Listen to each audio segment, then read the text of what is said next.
Hello and welcome back to the one, the only Welsh Watch podcast.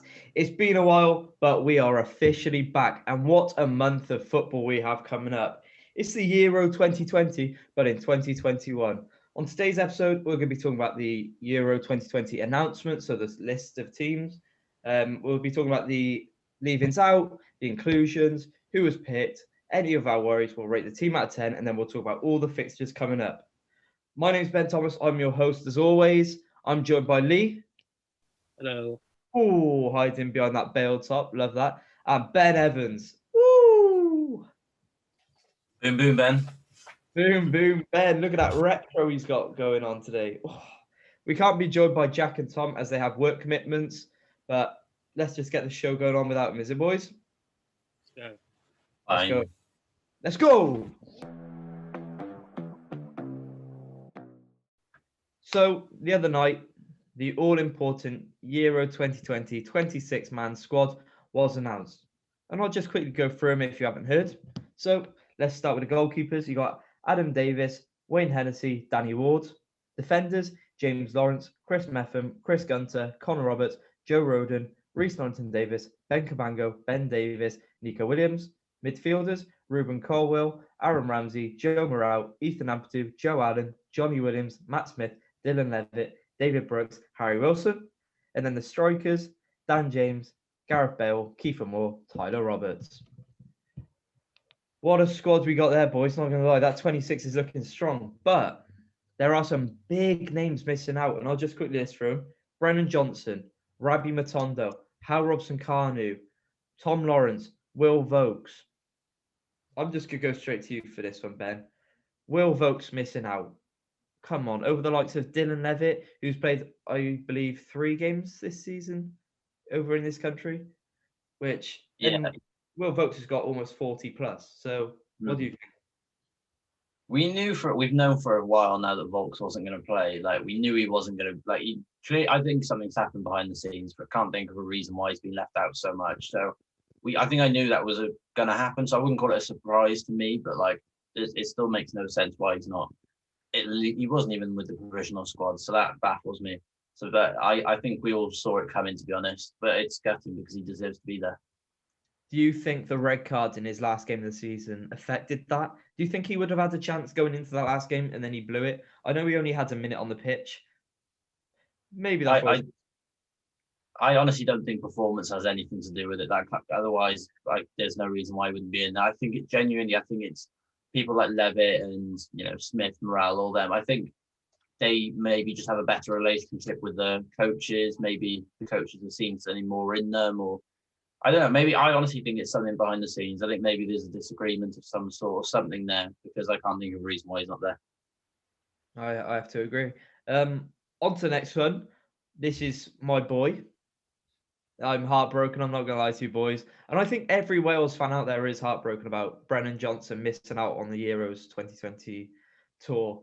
I don't understand it. He's had the season of his life with Lincoln. He's going to go back to Forest next year and push on. And when you look at some of the players who've got in over him, I think we need someone like that. We need a player like Brennan Johnson who will just set the tournament light. And I know he's only young and he will bounce back and he will be in the next. He'll be in the World Cup team. He'll be in the next Euro team. But I just think he's had the season of his life. How he wasn't included, I would never know. And I've seen on Twitter, all the Welsh fans have reacted saying how he wasn't involved. So for me, I'm quite gutted to see Brennan Johnson missing. You boys know I've been petitioning him to get in the squad for years now. But next time's his. On to the next one. Rabbi Matondo. What do you think, Lee? He obviously missed out on the squad. Do you think he should have been in there? I'm not surprised that he's not in there. He's not had the best of years. He's recently come back to Stoke. Only 1 goal in 11 appearances. He needed to do more this season to warrant a place in the squad. And you've got so many players above him. Like the starters, Dan James, Harry Wilson, David Brooks, even Brennan Johnson, who's not in there but deserves to be in there. They've done a lot more than Rabbi Matondo. So I'm not surprised, but I hope he can push on from this and then maybe in the next tournament, once he's gained some more years on him and played some more games, then hopefully he'll be in that team. Yeah, I agree. I don't think he deserved to get in there this year, but maybe next year. Like I said, he's a youngster. The players who have missed out all seem to be young, so they will have a chance in the next few years. And maybe this missing out will give them a chance to progress and learn. But this is where I go on to the next topic, Hal Robson-Kanu. And I'm worried about him missing out due to the lack of striker options. If you look at that squad, the only natural born striker who's meant to play there, who's played there all season, is Kiefer Moore. If Kiefer Moore gets injured, you take Ramsey out of his natural position and put him at a false nine, and you take away his main strengths of being a midfielder. Or you take Gareth Bale off the wing, take away his main strengths of being on the wing, and put him as a striker. And it just baffles me as to why we'd use that. We'd make that decision to leave a natural born striker like Hal Robson-Kanu or a Luke Jeffcott and only take one striker. If Kiefer Moore gets injured, that's our tournament over in my eyes. I just don't see how we can go far without a natural born striker in the squad. But that's just my opinion. Ben, what do you think about Hal Robson-Kanu missing out? I've had a bit of time to think about it now, and I think I agree with it's definitely an issue. Like one natural born striker definitely doesn't seem right to anyone. But I think we've got options now, because when you look at it, in my perfect Wales squad, I almost put Bale up front with Moore, play obviously, and Bale has that more free role so he can drift out wide, come inside. But I don't know, it's weird, bro, because if Bale's in the middle, then we have a lot of wide players. We have James, Wilson, Brooks. We have options wide. So if Bale can't play wide, we have them. But yeah, I agree. If Moore does get injured, it's an issue. I don't understand why. Page doesn't really thought, look, if he does get injured, or even if he, gets a red, like we've got a problem because we need more strikers. But I don't think it's as bad as I thought at the start. At the start, I was concerned, but I think now that I've had time to think about it, I think we have got options to play if Moore can't play, or even just with him there, we've got options. I think personally, I've said it for months now. I believe Kiefer Moore is that player that will get the team ticking. He's kind of the glue that holds it all together. Don't get me wrong, we've got talent all around him. But if you haven't got that one player in the middle that can hold it together, what's the point in having the talent? You saw at Euro 2016, you had the likes of Sam Vokes, Hal Robson-Kanu. Any other strikers? Do you have any others? But those two, you saw what they did. Belgium, Hal Robson-Kanu set it alight. Then Sam Vokes. Just having those two strikers up top could be the difference to having a major, incredible tournament or going out the group stages. But that's just my opinion. What do you think, Lee, about Hal Robson-Kanu missing out? Or Luke Jeffcott? I am sad that Luke Jeffcott's not there, but he hasn't scored recently, so I understand that. You see, I'm similar to Ben. At first, I thought this was a huge problem. You look at it there's 4 attackers, and only one of them is an out-and-out striker. But then I think about it this way. Say, even if Kiefer Moore does get injured, do I see, let's say, Hal Robson-Kanu or Luke Jeffcott going straight in up front? I don't see that happening. And I think they've already got a backup plan if Moore does get injured. And I think if it's Bale, if it's Ramsey playing in false 9, I think that's what they're going to resort to rather than another striker who hasn't had much experience, or say Hal Robson-Kanu, who hasn't played much this season, hasn't really found the back of the net. So I still would have taken an extra striker, but I think they already have a plan. And yeah, I think that's the way they're going with it. Yeah, that's a good point. I think they have got a plan, because I think they will. I've seen a lot of comments online where they're going to put a Ramsey in a false 9 or Bale up top, like you said. Harry Wilson's played up top a few times recently as well. Even when we recently played Belgium, he plays in that position, got a goal as well. Yeah, that's a good point. I don't know. I just think, looking back to Euro 2016, and I know football's progressed. I know the Wales team has progressed and changed, and we got so many different players. But that Euro 2016 squad, having 2 strikers, natural strikers, helped us get to those semi-finals. But it's a different tournament now, and different tournaments bring different players. Ruben Colwill, let's talk about him. He was the surprise inclusion. Cardiff City youngster, come through the academy, and he's had a very good season for Cardiff. He hasn't played every single game, but I know Rob Page said that he'd set the Portugal training camp alive, and he really caught the eye. So, what do you think, Ben, of Ruben Colwell's inclusion over the likes of Brennan Johnson, Rabi Matondo?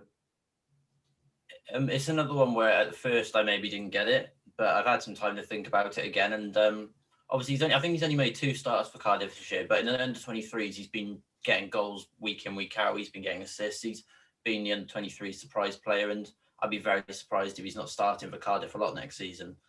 So I've had time, and I think he's the perfect person to bring. I think he's very versatile. He can play up front. He can play wide. He can play anywhere in the midfield. And I think that's exactly why he's been brought. I think his versatility is the reason that he's in the squad. And like, he looks really mature for his age. And I think that maybe is what will get him a place, maybe even over like Morel or Levitt or Matt Smith. I think he could be starting over any of them. So people thinking, oh, he's been brought, but he probably won't play. I wouldn't be surprised to see him come off the bench or possibly even starting in one of the games. I second that. I've seen a lot of Ruben Colwell over the year with Cardiff, and he's impressed a lot. But you have to look at that international experience. And Lee, does the 0 Welsh caps frighten you a bit? Or do you think it's something we need? That just youngster who will go head first and not really overthink the tournament? It does frighten me a little bit. Like, he's only made 1 under-21 Wales cap. And I know Rob Page has said he's been a breath of fresh air since coming in, but I feel this Wales squad is young enough anyway to set the tournament alight. And it's a tough one. Only 191 minutes of senior football. I know you said he's been playing for the under-23s and been scoring a lot, but there is a big difference between international football compared to under-23. So to me, I don't really understand his selection, considering could have easily got in another striker like Harold Moncano. But it will be interesting to see if he does play. If he can set the tournament alight, then I'm all for it. But I still think our squad is young enough to do that. Even with the likes of like Dan James, he's still young. He could set the tournament alight. You briefly mentioned the experience there, and that brings me on to the final player. Everyone loves him. It's Chris Gunter. Just made his 100th cap, and he was actually picked for the team, which for many on social media was a surprise. They say that it was heart over head for Rob Page to take Chris Gunter. But personally, for me, I think it's a really good. He had to be picked because when you look at every single position, it's a mixture of experience with youth. Almost every single position in that Wales squad. And when you go through those tough times, obviously you've got the likes of Ramsey, Bale, Hennessy, who have all had over 50 caps. You still need, and even if there's a bit of adversity, that Wales squad goes through a little phase of 10 minutes of bad play. You still need that Chris Gunter, who'll be in the dressing room at halftime or full time, just to really give the boys a lift. So for me, I think taking Chris Gunter was a good decision, but what do you boys think? Ben, what do you think about Chris Gunter going? Wasn't really behind it at the start. I definitely agree. Experience, like we've said already, we've got a young squad, so I get experience is massive for this sort of thing. But I'd be very surprised if he makes any form of appearances in the games. We've got 2 right backs who'll probably play over him. We've got 2 left backs who'll probably play over him. So I don't think he will feature at all. So I think the only reason he has been brought is that experience. Because I know Lockie hasn't come into the team now because of James Lawrence's unfortunate injury, but I would have definitely taken Lockyer over Gunter originally. So that's a bit gutting in that respect, but I get why he has been brought for that experience. Yeah. What do you think, Lee, about Chris Gunter coming in? It's very 50-50 this. Like Ben mentioned, you've already got 2 other right backs in Connor Roberts and Nico Williams. So do we see him playing? I don't see him playing.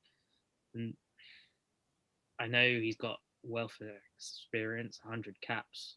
It's going to help everyone in the squad. But you've got Bale, you've got Hennessy, you've got Ramsey, you've got Allen, all players that played in the last tournament. I don't think it's needed. I don't know. I mean, I don't know the setup for international teams, but if he was able just to travel with the squad, I think that would have been better and allow his space to be taken up by, say, an extra striker or an extra Brennan Johnson, for example. I think they should have done that if that was allowed, rather than just bring him for the experience, because I don't see him playing unless, say, Wales are 1-0 up, but we're fighting to keep that score. So, yeah, strange one, 50-50 for me. I completely understand where you're coming from, but I'm never going to say a bad word about Chris Gunter. I just can't. That man is the love of my life. What a beautiful man he is. And I do think him in the changing rooms at half times and full times is really going to give that extra something. I know you got the Bale, Ramsey, Allen, but you just can't compete with Chris Gunter. There's something about Chris Gunter that changes everything. But then when you look at the whole squad, you literally have experience matched with youth. And I think it's the perfect mix with Chris Gunter coming in. And you could have brought Brennan Johnson in, but with Chris Gunter, it's just like more experience. And I think with such a major tournament in such a difficult group, with obviously Italy, Switzerland, Turkey, you're going to need more experience, I do believe. But that's all the major talking points of the squad. Now we're going to quickly rate it out of 10. For me, I'm going to give it a 8. I'm going to give it an 8 out of 10. I do believe that the likes of Brennan Johnson, Harry Robson-Kanu should have been included. But you look at it, and it's stacked with quality. So on that basis, I will give it an 8 out of 10. Ben, what do you think? Honestly, I think it's either a 9 or a 10 for me. I'm more than happy with it. I don't think there's the only one I would have put in there. Literally, the only one that I think would have genuinely made a difference is Brennan Johnson. Not sure who I would have taken out, but I think other than that's the only one that I can see that is an issue. So I'm giving it maybe Will Volks as well, obviously, but I'm going to say a 9. Lee, what do you think out of 10? I'm going to go with 7. Not having that extra striker, Hal Robson-Kanu or Luke Jephcott, Brennan Johnson, and on a personal note, Tom King. I know we've already got 3 goalkeepers, but Tom King should be in there. So didn't have the best of days at Wembley yesterday, but anyway, that's all for the squad. How weird's that? Lee goes with a 7, I go with an 8, Ben goes with a 9. That's just the boys. So obviously, let's just give a quick preview of the France game, which is coming up tomorrow, which starts that hectic month of football.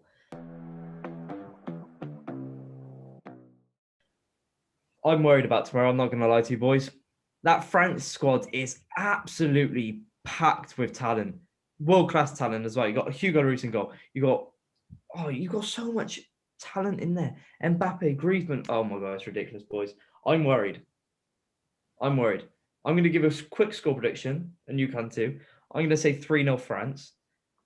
I don't think we're going to play badly, but I just don't know. I'm just worried because France are just too good. What do you think, Ben? Tomorrow's game against France, away. So it's Benzema's first game back for France in something like 10 years or something. So I guarantee he will get a goal. I just guarantee it now. But I don't think there's as much pressure on us at all. I think it's literally it's a warm-up game. Everyone wants to get a bit of fitness and some match fitness. Everyone's going to see what sort of strategy, I suppose, Page will take with the team. So you might get a little bit of an idea of who's going to play in the tournament and who's not. So I think it's just trying out new things. I'd like to think we can get a goal. So that's what I think we'll go with. And I just want players to actually show some heart, basically. I want to just see some passion for it. So score prediction, I'm going to say 2-1 France, just to keep an optimistic little scoreline out there. I'll happily take that. And like you said, Benzema's first game back alongside Griezmann, alongside Mbappe. Oh, it's so strong. But Lee, what do you think about tomorrow's game against France? Yeah, I was worried when you look at France's squad. It's insane. The only thing I'd say, and I know they're world champions, I still don't think they play the best football. They might have the big stars, but I don't think they play the best football. But I still see them beating us tomorrow, and I'm going to stay optimistic like Ben and say 2-1 to France. Yeah, I will. I'll happily take that. But if you look at the squad, you got Hugo Lloris in goal, Lucas Digne, Lucas Hernandez, Kimpembe, Lenley, Pavard, Varane, Zuma, all in defence. You've got Kante, Thomas Lemar, Paul Pogba, Rabiot, Sissoko, Tolisso. And then these strikers, listen to these strikers, lads. You got Ben Yedder, Benzema, Kingsley Coman, Ousmane Dembele, Olivier Giroud, Griezmann, Mbappe. It's not there. But can't write off this man. Exactly. He does it in big games. Tomorrow is a very big game, but it's only a friendly. And then we move on to next week, next Saturday, against Albania, which is welcomed back by 4,000 fans at the Cardiff City Stadium. So what a send-off. And I think you've got that perfect mix of in those games of a difficult game against France and Albania. And I'm happy that Albania is second. So we have a bit of that winning confidence going into Euros. But then we have our opener for the Euros on the 12th of June against Turkey. Italy on the 16th, I think. And then it's Switzerland on the 20th. Or is it the other way around? I think it's Switzerland first. Switzerland on the 16th, Italy on the 20th. Potentially finishing the tournament, or will we go on? I think we will go on. But what we will do is we will do a Euro 2020 tournament prediction podcast, I reckon, where we predict the winner and we predict how far Wales, England, and Scotland will go. Let's do it, boys. But that is all for our comeback episode. The boys are back. What a hectic month of football we've got going on. And that was it for the Welsh Watch podcast.